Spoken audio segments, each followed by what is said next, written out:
आसाम हुकूमत ने एक और मुतनाज़ा बुलडोज़र मुहिम का आगाज़ किया, जिसमें आसाम के गोलाघाट ज़िला में 2000 बंगाली बोलने वाले मुस्लिम ख़ानदानों को बेदखल करने का फ़ैसला किया गया।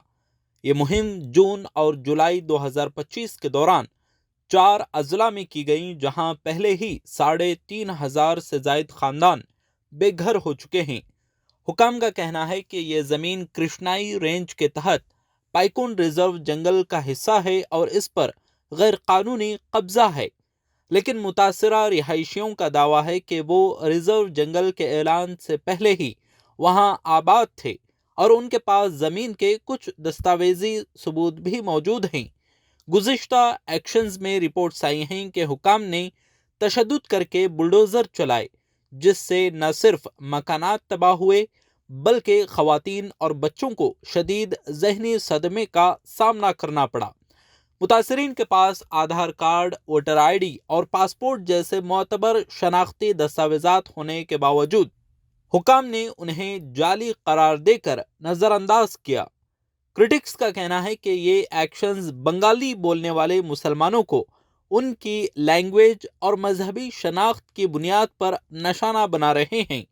साथ ही 2026 के इलेक्शन से पहले फिरकावाराना तकसीम को हवा देने की कोशिश है, क्योंकि बीजेपी के एक लीडर ने पहले ही मुतनाज़ा बयान दिया था कि हिंदू 10 साल में आसाम में अक़लियत बन जाएंगे।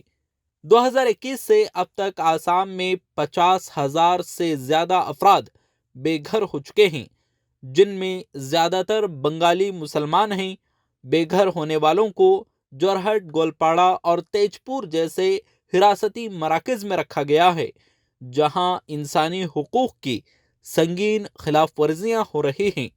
माहिरीन का कहना है कि अगर ये सिलसिला जारी रहा तो 20 लाख से ज़ायद बंगाली नस्ल के लोग शहरियत से महरूम हो सकते हैं, क्योंकि एनआरसी की फहरिस्त में उन्हें शामिल नहीं किया गया।